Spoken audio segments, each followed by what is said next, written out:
What's up guys, on this channel today I'll be giving you an exclusive look at the iPhone 8 China edition. Let's go ahead and unbox the latest creation from my friends over in China, their take on the iPhone 8 months in advance before it's even out. They've been doing this for a very long time, and on this channel I'm sure you're familiar with it. We've got reviews of the SE, 6, 6S, even the iPhone 7 and 7 Plus, and most recently the Galaxy S8 clone editions, and they're pretty good actually. I'd say one-to-one design-wise. It's the software that gives it away, but in any case, let's go ahead and see the Chinese version of the iPhone 8 and how it is. Alrighty guys, let's take a look at what these absolute madmen have done. They've released a phone based on a product Apple hasn't even released yet. Very curious how this one's going to work out with the new redesign and everything. Always packaged like they're smuggling something over the border, that's for sure. Let's go right in the middle here. Alrighty, here it is. Ooh. Nice. Product red iPhone 8. They even included a screen protector for a 4.7-inch iPhone. Alright, a little pointless there. And here it is. Take a look at that, guys. Wow, I gotta give them props for the well-made packaging, that's for sure. It looks very good. The text is pretty similar. It's using the new San Francisco font. They're really nailing down these little details that give away a fake iPhone. Wow, if you look closely, iPhone 8 in red, 128 gigabytes, designed by Apple in California. Even a model number that I don't believe belongs to anything. Current ones start with a 5, A15. And oh man, this is where the details start faltering. Look at that. It's sideways a little bit. Apple would never do that, and it's cut off. But iPhone 8, AirPods with remote and mic, lightning to USB cable. Cool. All right, so there is the red one. I gotta say, it looks very good. I like the packaging. They did well. Now I have another color here too I'm gonna unbox. Let's take a look at these. I believe there's a gold one in here and a silver, I think. All right, nice. There's the silver one, and it doesn't have the product red. Very good attention to detail. I noticed that the text placement has changed when the logo's not in there. The color is coordinated with the color of the device on the side, so very nice. They really need to fix the mistake with the misaligned text though. Okay, let's go ahead and unbox the red one just because I think it looks the best here. So hopefully the product inside has that same attention to detail. And here it is, guys, the moment we have been waiting all 9 months for. The iPhone 8. Nice. They even copied Apple packaging now with this. This is the most well-packaged device ever. Do they have Apple stickers? Please tell me. Nope. But hey, they do include something Apple doesn't, a SIM ejector tool. All right, here she is, guys. Something Apple would never do with a device without a home button is put a home button cutout on this protector, which I don't know why it needs one, but oh, everything just comes out here. So you have wired AirPods. They actually come with a lightning connector now. Dang, these guys are very crafty. And stuff you shouldn't use, these adapters. Here's what we came for, or what I bought this for. The SK concept, not the Batman one from the Galaxy. And the front looks a little funky. Let's see what's going on here. Let me peel this off. Very interesting. Crazy difference from what we've heard before, that it would be a full screen display. It would be going all around and up top. Nope, this one has a little cutout that looks like it's rounded corners, but if you look very closely, it's a lot like the Galaxy one without the rounded corners. So funky looking on the front. Literally all they did was add a little bit of vinyl to the existing iPhone 7 design. The red color is a little weird. It's like glossy. It's definitely a different shade of red. It doesn't have the matte effect going on, and it's a little more pinkish, orangish. Very interesting. The text on the back doesn't include the product red logo for whatever reason, and as you can see, it's reflective in silver, just like the Apple logo. So little tiny details here that are different than the real thing. Camera lens, probably a dud in there, but pretty tiny, especially compared to the one-to-one specs. It's a little bit elongated, different looking, but they tried, I guess. Power button here and some sort of plastic around it. It's not as elongated as it should be. It's even smaller than the stock iPhone power button, which is interesting. So little tiny design differences here. Not even one-to-one with the real thing size-wise. It's tinier. Front too. So let's go ahead and power it on and see what's lurking underneath the surface of this phone. Which bastardized version of iOS? They got the splash screen right, but immediately it's apparent that the display just isn't there. So if you're trying to spoof somebody and sell this to them under the guise of an iPhone 8, it's not gonna work. I mean, it's immediately apparent. And it is incredibly thin though for what it is. It's even thinner, I believe, than the official model. Yeah. Wow, so they got that right. All right, and here it is. Press home to open. Oh yeah, I just realized this has no home button. Oh, it does though. So it's a capacitive home button underneath this little border chin area over here. So it's not actually on the screen, but I gotta say it looks pretty good. The display is pretty sharp actually. It's wow, pretty fluid, I must say. Looks quite good. Unfortunately, it's not running a clone of iOS 11, which is what I was hoping it would. No sort of shortcuts here. Basically, whoa, what's going on there? Some sort of glitch. It's got assistive touch on.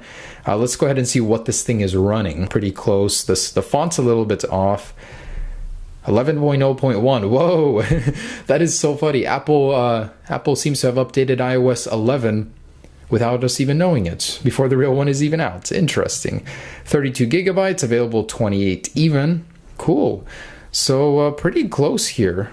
It's got all the telltale signs, but I'm disappointed they didn't go and change all of the little things in iOS 11. They just made it seem like iOS 11. So there's spotlight, nothing really going on here. Edit, pretty close interface. So let's check out spotlight, notifications, a little bit interesting. Control center, what do we have for control center? Is there no control center? You're kidding me. Oh, okay, there it is. So iOS 11 night shift. This is the iOS 10 one, but you do have the 2 pages. Very, very good. Let's see if there's a sort of 3D touch control here. Oh, there is. So if you hold on an icon, you get the 3D touch interface.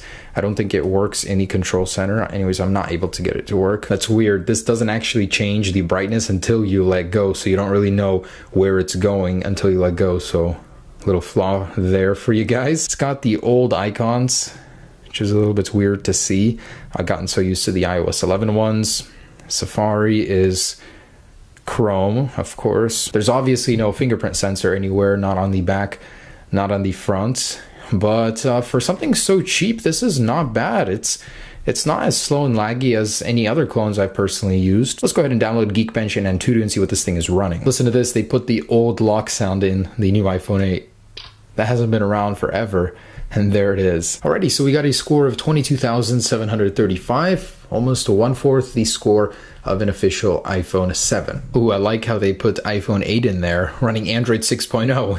Nice. Holy crap, this thing runs hot. Just want to see. Whoa, 104 degrees, 105. Oh my goodness, this thing is really, really hot. The Geekbench sure is pushing it to its limits here. 105 degrees in your hand. Jeez, I had no idea modern smartphones go this low. 1,184 multi-core score with a 379 single-core score. What in the world? How is this even possible to use a phone this slow?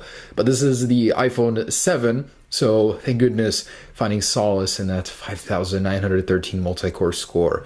Amazing. Anyways, guys, that is ridiculously slow. So performance-wise, the UI is pretty responsive. I'd have to say, like, they nailed that part down. It looks good. I wish they copied the iOS 11 style, but let's go ahead and test out that vertical camera. There must be so many improvements. I mean, Apple has completely taken the camera and swapped it sideways. This must mean good things for the camera quality. Let's go ahead and test it out. They did scam you on one thing, though. You can't actually change the video quality or any of those. It's just a placeholder. So 1080p 30 frames per second it is, I guess. Guys, I'm truly sure you're not ready for vertical lens camera video, so try not to be too shaken right now. But this is the next generation of video on its side. So 1080p, let's get a little stability test in here. Looks pretty decent, I must say, on this display, that is, because it's so low resolution. I'm a little scared to see it on the computer. Lots of greenery. Day after July 4th. Thank goodness nothing caught fire. So, oh guys, careful. Get a little bit of low light in here. Some guy, oh damn, right on the camera. I guess it looks like a worm to them or something. It's a little bit longer now. The close-up focus is pretty bad. Like, it takes forever to focus. It looks pretty shaky to me. I think it is better quality than the iPhone 7 clone video. I mean, that one was just awful. Alright, so let's try this camera out. Look at that resolution. Hey, little birdie! Try out the zoom. Look at those pixels.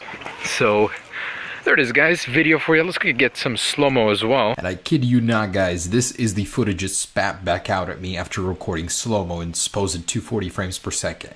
Nice. Truly an awful camera on this thing. Alright, boys. Last thing remains is to see, is the vertical camera real or is it a dud? Alrighty, so let's go ahead and get in here. They do use the pentalobe screws. If the past is any indication, this thing should be very simple to take apart, even with that more advanced rounded display. Probably should turn it off before doing this. Whoa, what?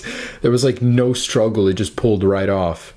Okay, so you've got a ribbon cable separating the display. I'm gonna go ahead and unplug it, but that's crazy how simple that was to take apart. Unplug, and what do we got? So, pretty slim battery in here. I'd be surprised if that was more than 2,000 milliamps, probably about 1,500 or so. You do have a pretty complex inside. Gotta say, this is one of the most complex after the Galaxy S8s. The old ones were pretty basic. We can see that the camera is right here, the sensor for it. That means the one on the bottom is absolutely a dud. And the very interesting thing is the flash seems to be a 4 LED flash. So they actually copied that. So there are 4 little mini LEDs in there. It's quite bright when I turned it on. We can see here the SIM card, and this looks to be an SD card expansion here. So pretty nice. Let's go ahead and test the speaker. I'm actually curious to see how that sounds, but it looks good. Actually machined aluminum here, as you can see in the back. So this is for sure plastic, just a little plastic layer there. All right. Oh man, that is pretty bad. That's terrible. It peaks. The music player though looks pretty similar to iOS's, so that's bad. Check out Siri on this thing. It's a really crappy version called Evi. I'm sure it's from the Play Store too. Terrible, terrible. I also wanted to share with you the wallpapers included with this. Surprisingly, they actually added a ton in here that Apple doesn't even have. So kind of strange to see a clone do something better than Apple does currently. Apple's choice of wallpapers are frankly disappointing. This doesn't have the back swipe either, which is a little infuriating. Design-wise, not awful. Very slim, good use of space on this thing.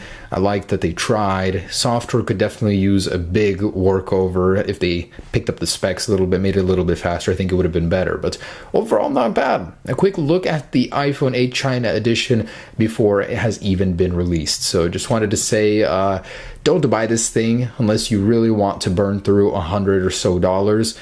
You can find them all over the internet already, as they are for sale now. Just thought it was an interesting thing before the actual release.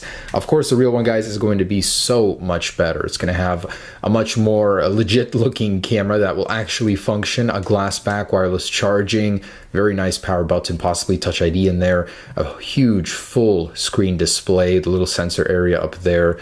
And it's going to be awesome, guys. Much better than this. Don't think that this thing has anything to do with the real one. It is a clone. So thanks so much for watching, guys. Stay tuned for upcoming iPhone 8 updates. All right, peace.